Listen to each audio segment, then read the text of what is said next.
ರಾಷ್ಟ್ರೀಯ ಅಧ್ಯಕ್ಷ ಅಲ್ಲ, ಈಗ ಮುಂದಿನ ಪ್ರಧಾನಮಂತ್ರಿ ಆಗಬೇಕು ಅಂತ ಹೇಳಿದಿರಿ ಸಿದ್ದರಾಮಯ್ಯನವರೇ.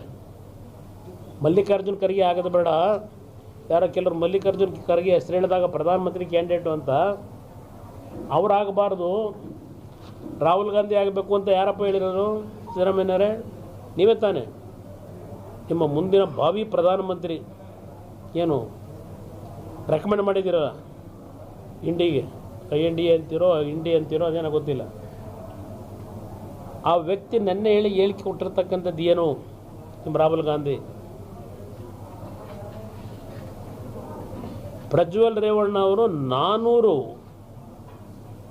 ರೇಪಲ್ಲಿ ಭಾಗಿಯಾಗಿದ್ದಾರೆ ಅಂತೇಳಿ ನೆನ್ನೆ ಹೇಳಿಕೆ ಕೊಡ್ತಾರೆ.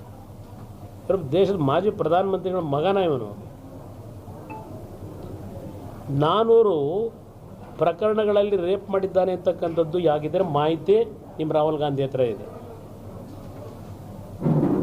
ಇಲ್ಲ ನಿಮ್ಮ ರಾಹುಲ್ ಗಾಂಧಿಗೆ ಫೀಡ್ಬ್ಯಾಕ್ ಮಾಡಿರೋದು ನೀವು, ಇಲ್ಲ ನಿಮ್ಮ ಡೆಪ್ಟಿ CM, ಇಲ್ಲ ಮತ್ತಿನ್ಯಾರು ನಿಮ್ಮ ಗೃಹ ಸಚಿವ ಕೊಟ್ಟಿರ್ಬೋದು.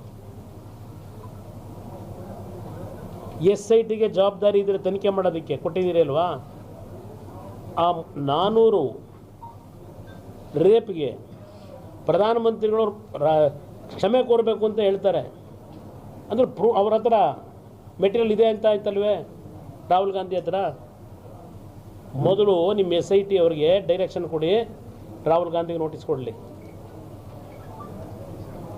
ಇವತ್ತು ನಿನ್ನೆ ದಿನ ರಾಹುಲ್ ಗಾಂಧಿಯ ಹೇಳಿಕೆ ನೋಡಿದಾಗ ಅವ್ರ ಹತ್ರ ಇನ್ನೂ ಭಾಳ ದೊಡ್ಡ ಮಟ್ಟದ ಮಾಹಿತಿಗಳಿರ್ಬೋದು. ಆ ಹೇಳಿಕೆ ಇವತ್ತು SIT ನೀವು ತನಿಖೆ ಕೊಟ್ಟ ನಂತರ ಈ ರೀತಿಯ ಹೇಳಿಕೆ ಸಾರ್ವಜನಿಕವಾಗಿ ಏನು ಕೊಟ್ಟಿದ್ದಾರೆ? ಪಾಪ ಇನ್ನೂ ತಡಕಾಡ್ತಾ ಇದ್ದೀರಿ, ಎಲ್ಲ ಕಡೆ ಕಳಿಸಿ ದೂರು ಕೊಡಕ್ಕೆ ಬನ್ನಿ ಅಂತ ಹೇಳಿ ಏನೋ ಹೇಳಿದ್ದಾರೆ ಯಾರೋ ನಿಮ್ಮ ಕಾಂಗ್ರೆಸ್ನ ಮಹಾನ್ ನಾಯಕ. ನಾವು ಯಾವುದು ತೋಟದಲ್ಲಿ ಯಾರನ್ನೂ ಇಟ್ಕೊಂಡಿಲ್ಲ, ಕದ್ದು ತಗೊಂಡೋಗಿ ಸ್ಟ್ರೀಟ್ ಫೈಟರ್ ನಾವು ಅಂತ ಹೇಳಿದ್ದೀವಿ. ಬಾರಪ್ಪ ನಮ್ಮ ತೋಟದಲ್ಲಿ ನಾವು ಎಷ್ಟು ಜನ ಕರ್ಕೊಂಡೋಗಿ ಇಟ್ಕೊಂಡಿದ್ದೀವಿ ಗೊತ್ತಾಯ್ತದೆ. ನೀನೇನು ಮಾಡಿದ್ದೀಯ? ಯಾವ ಹೋಟ್ಲಿಗೆ ಕರ್ಕೊಂಡೋಗಿ 6 ಜನನೋ 7 ಜನೋ ಇಟ್ಟಿದ್ದೀಯಾ ಬರ್ಸೋಕ್ಕೆ, ಸುಳ್ಳ ಆರೋಪಗಳನ್ನ ಮಾಡ್ಸೋಕ್ಕೆ? ಗೊತ್ತಿದೆಯಪ್ಪ ನೀನು ಏನು ಮಾಡಿದೆ. ಅದು ಯಾರೋ ಹಿಂದೆ ಒಬ್ಬ ಶಾಸಕರ ಮೇಲೆ ಮಾಡ್ದಲ್ಲ, ಅದು ಗೊತ್ತಿದೆ. ಇದಕ್ಕೆಲ್ಲ ಅಂತಿಮ ತೆರೆ ಎಳೆಯತಕ್ಕಂಥ ಕಾಲ ದೂರ ಇಲ್ಲ. ಇವತ್ತು ಸರ್ಕಾರಕ್ಕೆ ಮಾನ ಮರ್ಯಾದೆ ಇದ್ದಿದ್ರೆ, ಹೆಣ್ಣುಮಕ್ಕಳ ಬಗ್ಗೆ ಗೌರವ ಅನ್ನೋದಿದ್ದಿದ್ರೆ, ಆ ಹೆಣ್ಣುಮಕ್ಕಳ ಫೋಟೋಗಳನ್ನು ದೃಶ್ಯಗಳನ್ನೆಲ್ಲ ಇಡೀ ದೇಶಕ್ಕೆ ಕಳಿಸಿದ್ದೀರಲ್ಲ, ಅವ್ರಿಗೆ ಒಳ್ಳೇದು ಮಾಡಲಿಕ್ಕೆ ಕಳಿಸಿದ್ದೀರ ನೀವು. ಆ ಹೆಣ್ಣುಮಕ್ಕಳ ಪರಿಸ್ಥಿತಿ ಏನಾಗಬೇಕು? ನೀವು ತನಿಖೆ ಮಾಡಬೇಕಾಗಿರೋದು ಇಲ್ಲಿ ಈ ಪ್ರಕರಣದಲ್ಲಿ ಸಿಕ್ಕಿರ್ತಕ್ಕಂಥವ್ನು ಯಾವ ಮನೆ ಇರಲಿ, ಅವನು ಮೊದಲನೇ ಶಿಕ್ಷೆ ಅವನಿಗೂ ಆಗಬೇಕು. ಇದನ್ನು ಬೀದಿಯಲ್ಲಿ ಹಂಚಿದಿರಲ್ಲ, ಯಾವನು ಮಾಡಿದವನು, ಯಾವನು ಹಂಚಿಸ್ದವನು ತನಿಖೆ ಕೊಟ್ಟಿದ್ದೀರಾ ನೀವು? ಈ ಸರ್ಕಾರಕ್ಕೆ ಹೆಣ್ಮಕ್ಳ ಮೇಲೆ ಗೌರವ ಇಟ್ಕೊಂಡಿದ್ದೀರಾ ನೀವು? ಅದರ ಬಗ್ಗೆ ವಿಷಯ ಇಲ್ಲ.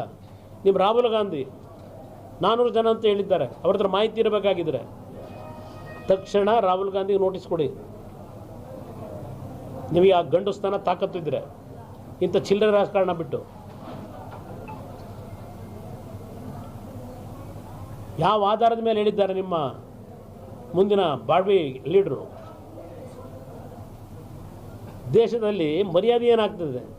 ನರೇಂದ್ರ ಮೋದಿ ಅವ್ರನ್ನ ಇವತ್ತು ಇಡೀ ವರ್ಲ್ಡಲ್ಲಿ ಅವ್ರ ಹೆಸರು ಕೇಳಿಸ್ಲಿಕ್ಕೆ ನೀವು ಏನೇನು ಮಾಡ್ಕೊತಾ ಇದ್ದೀರಿ? ಈ ಪ್ರಕರಣನ ನಿಮಗೆ ಬೇಕಾಗಿರೋದು ಅಷ್ಟೇ, ಆ ಸಂತ್ರಸ್ತರಿಗೆ ಪರಿಹಾರ ಕೊಡೋದಲ್ಲ ನಿಮಗೆ ಬೇಕಾಗಿರೋದು, ಗೊತ್ತು ನನಗೆ. ಇದನ್ನು ಒಂದು 15 ದಿವಸ ಪ್ರಚಾರಕ್ಕೆ ಇಟ್ಕೊಂಡು ಚುನಾವಣೆಯಲ್ಲಿರೋ ಗೆಲುವು ಪಡ್ಕೋಬೇಕು. ಇಲ್ಲಿ ನರೇಂದ್ರ ಮೋದಿಯವರ ಹೆಸರನ್ನು ಹಾಳು ಮಾಡಬೇಕು. ಇದರಿಂದ ನರೇಂದ್ರ ಮೋದಿಗೂ ಇದಕ್ಕೂ ಸಂಬಂಧ ಏನಿದೆ? ಪದೇ ನೀವು ಹೇಳ್ಕೊಂಡು ತಿರುಗ್ತಾ ಇದ್ದೀರಿ.